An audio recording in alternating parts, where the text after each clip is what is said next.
এবারে সব শেষ আয়োজন আনন্দ আড্ডা। আসুন কথা বলি আমাদের আজকের অতিথি হোটেল দ্য ককস্টুডের বিক্রয় ও বিপণন বিভাগের পরিচালক মহিউদ্দিন খান খোকনের সাথে। হোটেল ব্যবসার সঙ্গে আপনি সম্পৃক্ত হলেন কিভাবে এবং কি মনে করে? বিজনেস শুরু করেছিলাম অ্যাডভার্টাইজিং দিয়ে, তারপরে বাইং বিজনেসে গার্মেন্টস এক্সপোর্ট করেছি, তারপর হয়তো নিয়তি আমাকে টেনে নিয়ে এসেছে হোটেল ব্যবসায়। এবং আজকে আমি যেটা বলতে চাই সেটি হলো যে হোটেল বিজনেস করতে এসে বাংলাদেশের পর্যটন শিল্পকে সমৃদ্ধ করার ক্ষেত্রে আমরা হয়তো কিছুটা অবদান রাখতে পেরেছি। পর্যটন শিল্পকে আরো বেশি সমৃদ্ধ করার জন্য আপনাদের কি উদ্যোগ রয়েছে বা গ্রহণ করছেন? আমরা 2011 সালে হোটেল দ্য ককস্টুডের যাত্রা শুরু করেছি এবং অনেক বড় স্বপ্ন নিয়ে আমরা শুরু করেছি। বাংলাদেশে পর্যটনের ক্ষেত্র হিসেবে কক্সবাজার এটা তীর্থভূমির মতো আমরা বলতে পারি, যে পর্যটনের তীর্থস্থান, এবং সেখানটাতে আমরা একটি বিশ্বমানের 5 তারকা মানের একটি হোটেল নির্মাণ করেছি। এই যাত্রা শুরুর পিছনে আরো কিছু স্বপ্ন রয়েছে। আমরা বাংলাদেশের অন্যান্য যেসব পর্যটন ক্ষেত্র আছে সেই সব জায়গাগুলিতেও আমরা হোটেল এবং রিসোর্ট করবার পরিকল্পনা আমাদের আছে। কক্সবাজার তো পৃথিবীর দীর্ঘতম সমুদ্র সৈকত, কিন্তু অন্যান্য দেশের তুলনায় আমাদের দেশে পর্যটকরা আসছেন কম।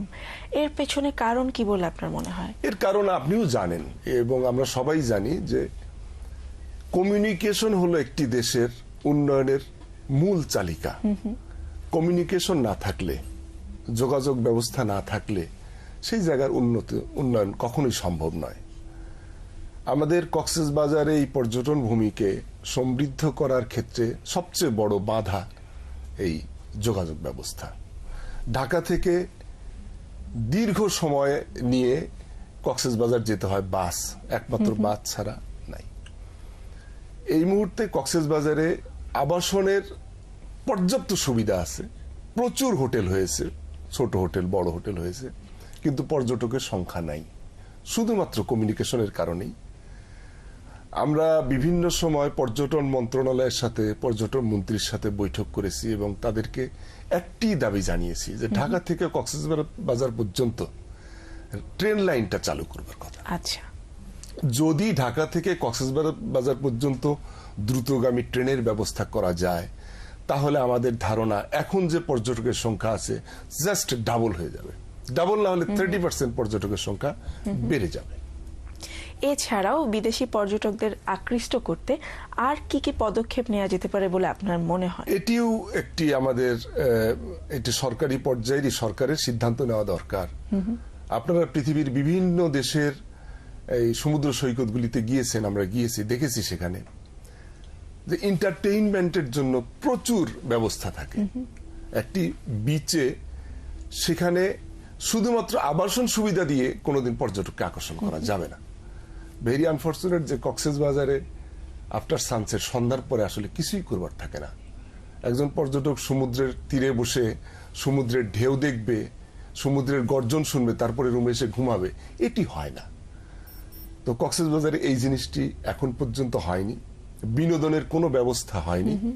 তো সেটি নিয়ে সরকারিভাবে উদ্যোগ না নিলেও আমরা যারা প্রাইভেট সেক্টর থেকে অনেকেই আমরা ভাবছি, আমরা নিজেরাও ভাবছি যে সন্ধ্যার পরে মানুষকে, আগত পর্যটকদেরকে এন্টারটেইন করার জন্য, বিনোদন দেওয়ার জন্য আর কি কি করা যেতে পারে। সেক্ষেত্রেও কিন্তু সরকারের ভূমিকা অনস্বীকার্য। সরকারকে পদক্ষেপ নিতেই হবে, তাকে তো পারমিশনটা আমাকে দিতে হবে। পারমিশন না দিলে আমি কিছুই করতে পারবো না। আপনি দেখুন আমাদের কক্সবাজারে লাবণী বিচ থেকে যে চমৎকার বিচটি, এই বিচে সন্ধ্যার পরে আসলে মানুষ যেতে পারে না, অন্ধকার, সেখানে নিরাপত্তার বিষয়টাও আছে। এখন বউ ছেলে মেয়ে নিয়ে সন্ধ্যার পরে আসলে সেই মনে করে না মানুষ। তো সেখানে দেখেন গভর্নমেন্ট যদি না করে, আমি বলেছি পর্যটন মন্ত্রীকে, আমি বলেছি যে আমাদেরকে এই বিচটা আমাদেরকে লিজ দেন, আমাদেরকে ছেড়ে দেন।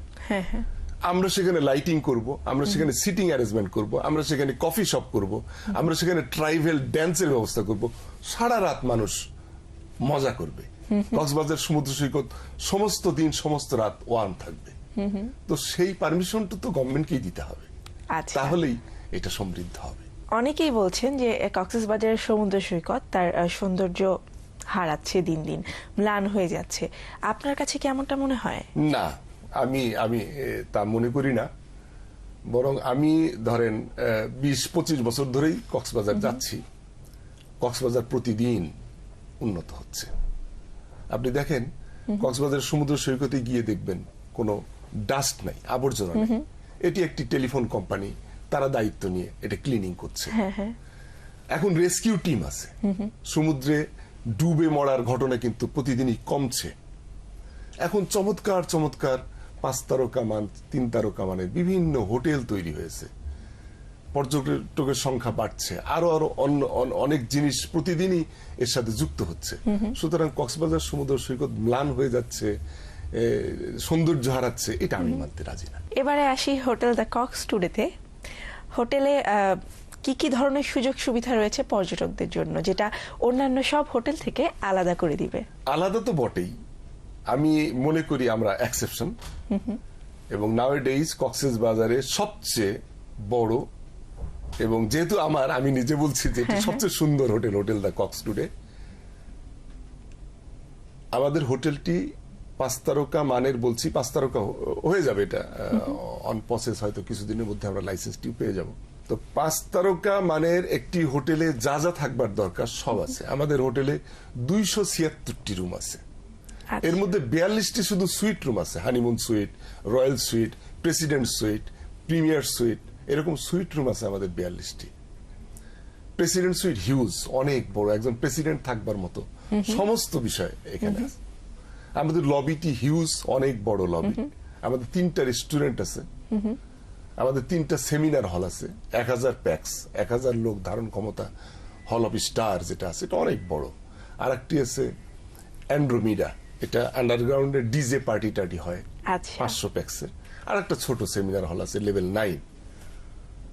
এছাড়া ধরেন নিরাপত্তার বিষয়ে বলতে গেলে, নিরাপদ আমাদের হোটেলে ঢুকবে সে 100% নিরাপদ, আমরা নিরাপত্তা দিই। তারপরে তার খাওয়া, থাকা, জিম করা, বিলিয়ার্ড খেলা, সুইমিং পুলে সুইমিং করা, jacuzzi, everything is there, even spa also there. এখন তো পর্যটনের মৌসুম শুরু হয়ে গিয়েছে। হোটেল দ্য কক্স টুডে কি ধরনের প্রস্তুতি নিচ্ছে, বা আলাদাভাবে সেরকম কোনো সুযোগ সুবিধা কি দিচ্ছে? দেখুন, আমাদের সারা বছরের জন্য প্ল্যানিং থাকে, এবং যেহেতু এই সময়টা পিক সিজন, এই সময় বেশি লোক পর্যটক কক্সবাজারে যায়, প্রতিযোগিতার যে জায়গাটি আছে সেখানে তো কক্সবাজারে আরো হোটেল আছে। প্রতিযোগিতায় বেটার সার্ভিস দিয়ে কম পয়সায় কি করে বেশি লোককে টানবো, সেই ব্যবস্থা তো আমাদের সবার থাকেই। আমরা আশা করছি হোটেল দ্য কক্স টুডে আরো অনেক দূর এগিয়ে যাবে এবং পর্যটন শিল্পকে আরো অনেক বেশি সমৃদ্ধ করবে। স্যার, আপনাকে অসংখ্য ধন্যবাদ আমাদেরকে সময় দেওয়ার জন্য। ধন্যবাদ। সুপ্রিয় দর্শক, এতক্ষণ কথা হচ্ছিল অতিথির সাথে। এবারে সময় হলো বিদায় নেবার। আমরা আপনাদের মতামত আর ইচ্ছের প্রতিফলন ঘটাতে চাই এই অনুষ্ঠানের মাধ্যমে। মতামত আর ইচ্ছের কথা জানাতে আমাদের কাছে চিঠি লিখুন এই ঠিকানায়।